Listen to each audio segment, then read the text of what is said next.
Hello ladies and gentlemen, welcome back. I didn't want to really make this video, but I'm going to do it anyway. This one here is a 2002 Chevy Silverado with a 5.3 liter. The customer complaint on this one here, he wanted me to check his truck, and what he's got going on is we had a couple of cold snaps. I mean, it's still cold outside.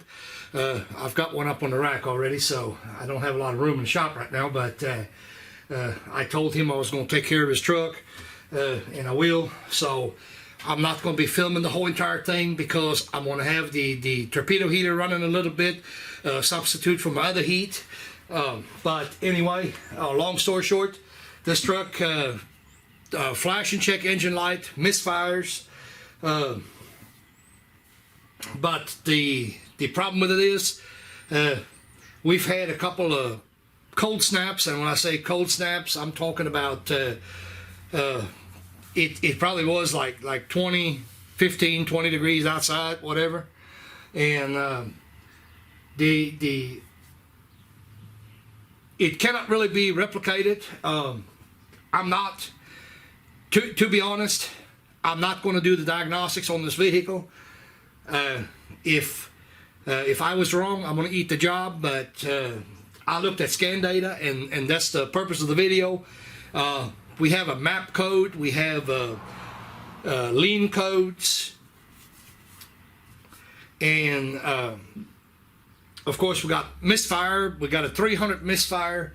Odds are this one here is new enough. The 300 misfire, it really goes away from the coil, because they told him in the parts store might be a coil,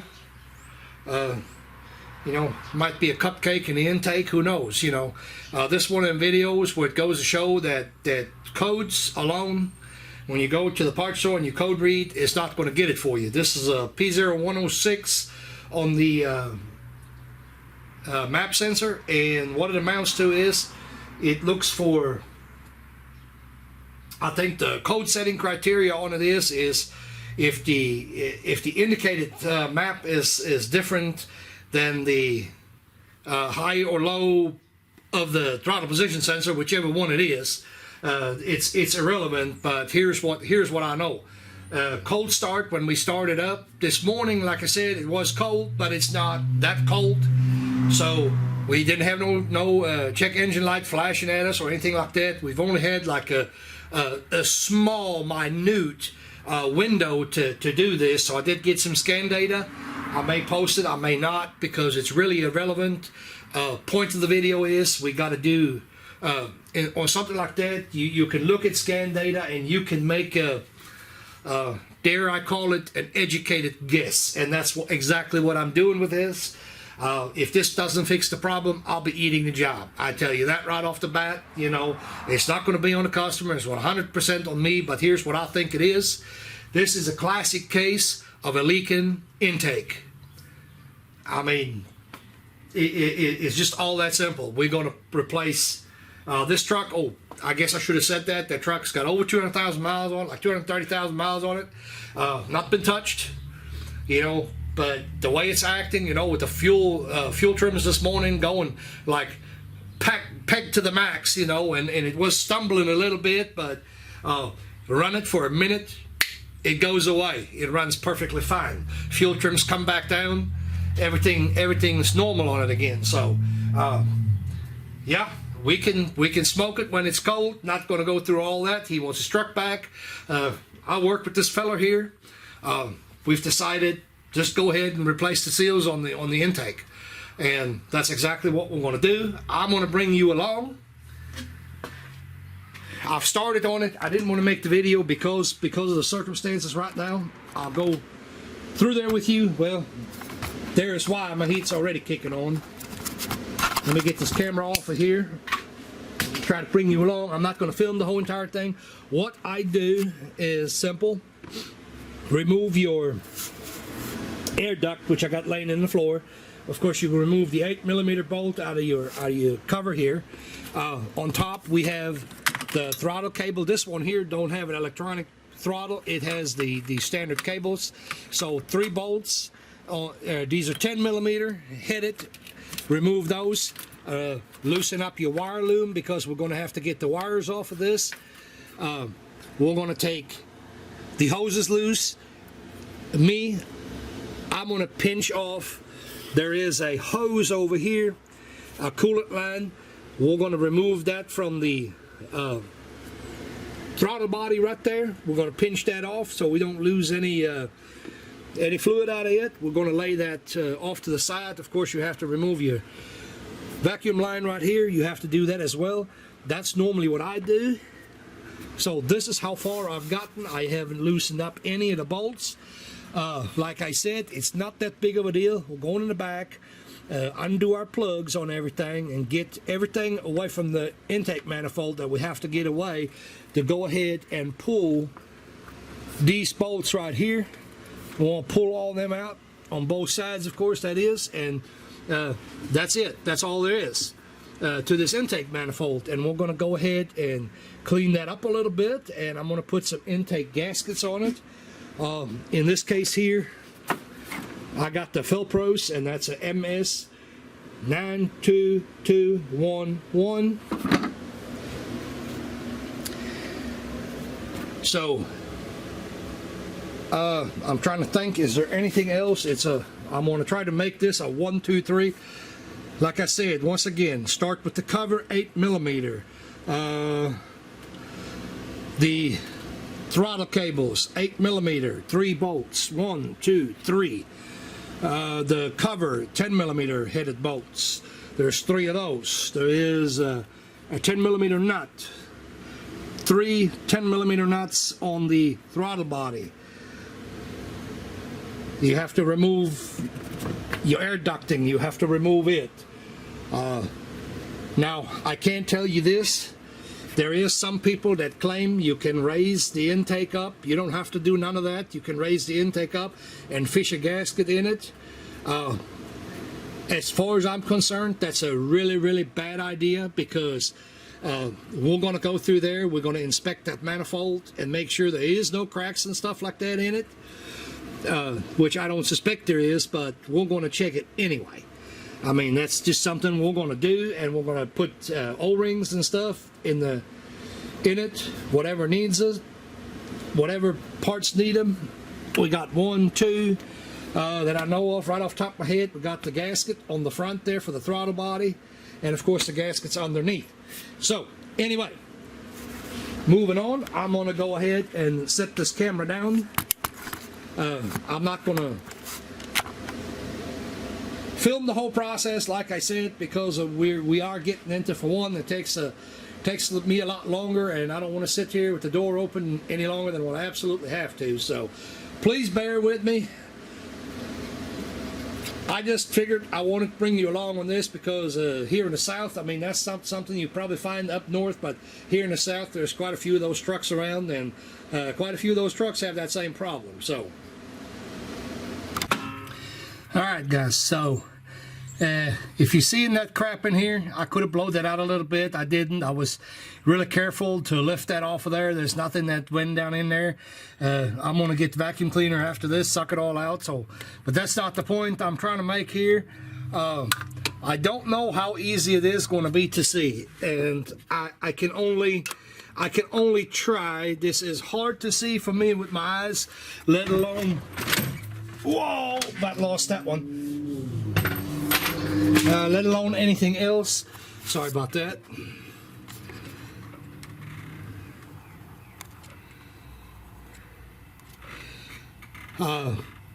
What it amounts to right there, there is no clean contact area. So really what it boils down to, those are intake leaks.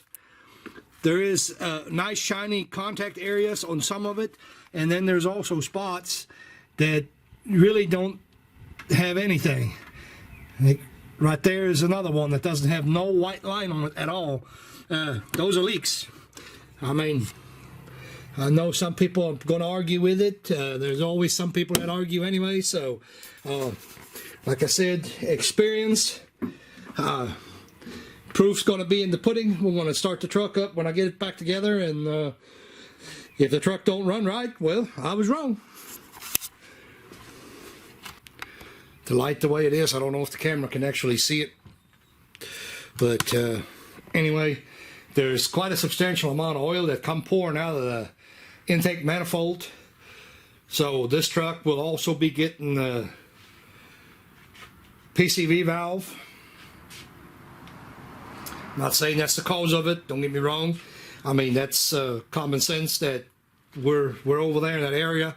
We're going to replace it because it's cheap. Okay, so a little bit of an update on our GM here. Like I said, this is a 2002, and one of the problems that these trucks here had is with the knock sensors, because they live in, let me get the camera down. That's not going to work on a tripod anyway. I'm trying not to move the camera too much. I've realized that I was shaking pretty bad yesterday, so we cleaned it up. We cleaned that valley up as good as we could. Most important areas, obviously, where the gasket is sitting. We cannot clean the whole entire engine, of course. So, but what I want you to note is these things here have the knock sensors inside the valley cover right there. And GM recommends you, they've had a lot of trouble over the years with those things, you know, logging water, or getting waterlogged, I should say. And what GM wants you to do is you don't silicone the plugs themselves, but you build a dam. You build up a nice little dam around those holes. Any water that might get there, you know, that could possibly run in there, well, has a better chance of running out to the back, as the engine's obviously sloped to the back, so water can escape. There is, you know, other ways you can fix that, but that is GM's recommended fix right there. This one here, the knock sensors are actually in good condition. 230,000 miles, you can't argue with that. But anyway, this one here has just been lucky enough not to have water intrusion in it. And while I have the intake off, we are going to do the TSB that you know, the recommendation that GM has. Okay, moving on, we took our intake. We took it and we'll put it in the parts washer. So that's cleaned up pretty nice, even though this thing was in the parts washer. Now we got all the oil out of it, and it all dried up. So on the back side, we have to be careful, very, very careful. What I do, you're going to get buildup on this. This is composite material, so you don't want to. If you're very, very careful, you can use a Scotch-Brite. I would not recommend use a Scotch-Brite. A flat file, laying it flat across and keep rubbing it over the top of it, that generally knocks all the carbon off of it. So that's what I did here. So all of that is pretty smooth according to the file anyway. Here's the other side. You know, there's some discoloration here, but I can't feel it. That should definitely be enough to seal on our gasket. So this one here, of course, you don't do anything but that part right there. That's all we're going to do to it. And we're fixing to put the gasket on and put it back on as soon as that silicone dries up just a little bit, so it don't smudge all over the place. Got the smoking guns. I got the top of the engine put back together. Got everything plugged in. I did clear codes from before. I'm gonna head on in here. I just started the truck up. This thing here is pretty loud. I hope you can see that screen. Our fuel trims are already starting to correct. We're drawing back. We've got short-term 1 and long-term minus 11 and then 15.6. That is well within what we need to be. Plus minus 10 is good. Same thing on the other side. Actually a little bit better on the other side.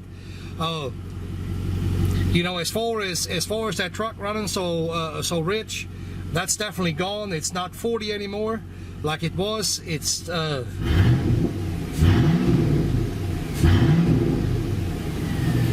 definitely making a heck of a difference.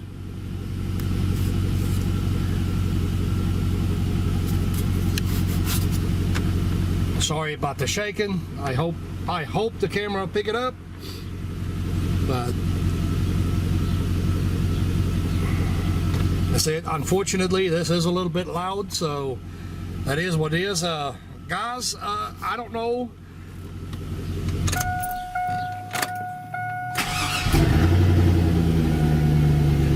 what else to say to it. To me, that's a fix.